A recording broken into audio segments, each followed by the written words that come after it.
शुरू में तो मैं आपसे क्षमा चाहता हूं और यहाँ की स्थिति क्या है आपने खुद आंखों से देखा है, इसीलिए थोड़ी देर हो गई, थोड़ी नहीं एक आधा घंटा देर हुआ, इसीलिए मुझे वक्त पे आपके सामने हाजिर होने का समय नहीं है।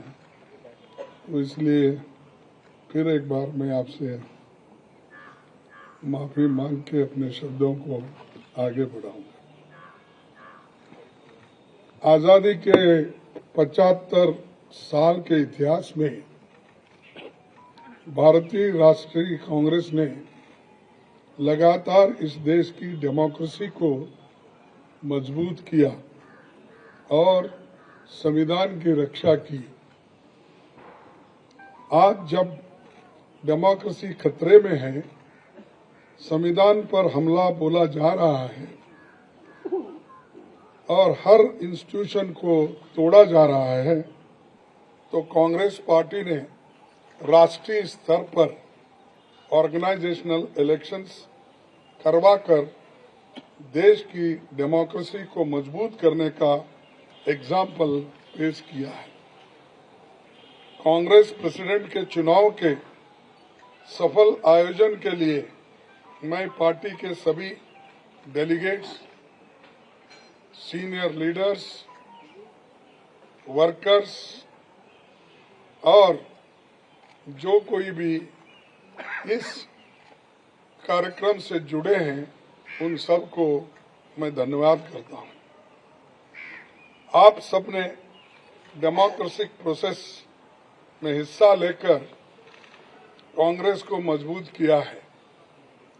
मेरे साथी श्री शशि थरूर को भी शुभकामना देता हूं, क्योंकि ये चुनाव में हम एक प्रतिनिधि के रूप में हम और वो खड़े थे, लेकिन चुनाव बहुत अच्छा चला और वो भी मुझे आकर मिले। एक दूसरे से हम मिलकर अपना जो आगे पार्टी को बढ़ाने का भी जो कुछ कोऑपरेशन मैंने भी पूछा और उन्होंने भी हंसते हुए, ये तो एक डेमोक्रेटिक प्रोसेस है, हमको मिल के काम करना है, ये कहा। तो इसलिए मुझे बड़ी खुशी होती है, उनको भी मैं धन्यवाद देता हूँ। सभी कांग्रेस कार्यकर्ताओं की ओर से मैं श्रीमती सोनिया गांधी का आभार व्यक्त करता हूँ। सोनिया जी ने पर्सनल सैक्रिफाइस कर 23 वर्ष तक कांग्रेस पार्टी के अपने खून पसीने से सींचा है। सोनिया जी की लीडरशिप में न केवल हमने 2 बार केंद्र में सरकार बनाई, बल्कि अनेकों राज्यों में कांग्रेस को रिवाइव किया और राज्यों में भी सरकार उन्होंने बनाई।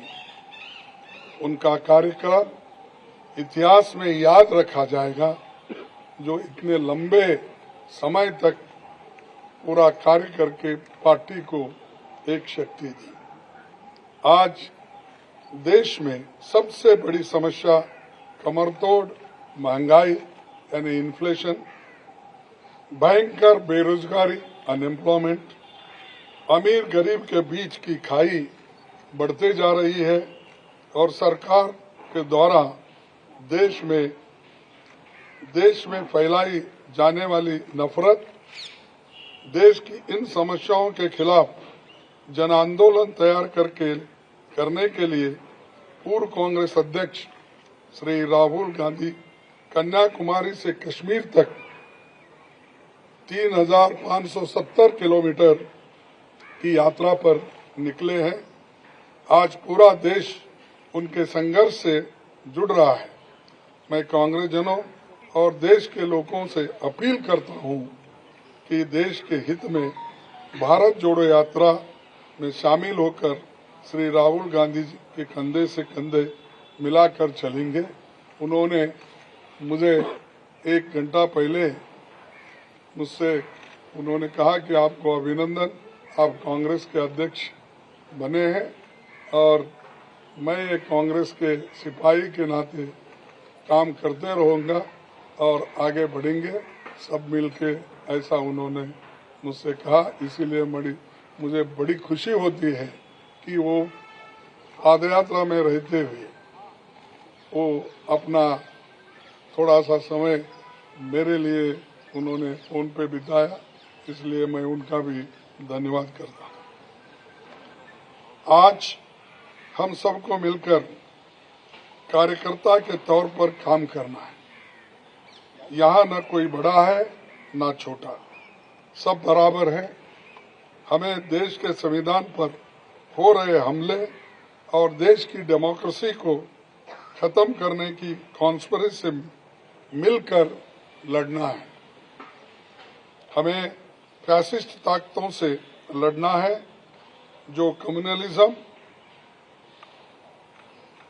का चोला ओढ़कर डेमोक्रेटिक इंस्टीट्यूशन पर अटैक कर रहे हैं। हम संगठन को भी मजबूत करेंगे और इन चुनौतियों से भी लड़ेंगे। दिल्ली की सत्ता पर बैठे हुए हुक्मरान सरकार बातें तो बहुत करते हैं पर काम कुछ नहीं होता और असलियत में उनके चरित्र को 4 शब्दों में अगर मैं बताऊं कि ये है खोखला चना बाजे घना, तो ये उनका काम है। तो दोस्तों, हमारा मानना है कि देश एक तानाशाही की सनक की भेंट नहीं चढ़ाया जा सकता। हमें इकट्ठे होकर इन विनाशकारी ताकतों को हराना है। पार्टी के सभी दोस्तों को संसद से सड़क तक लड़ना होगा। बूथ स्तर पर संगठन के हर साथी को जोर से संघर्ष करना होगा।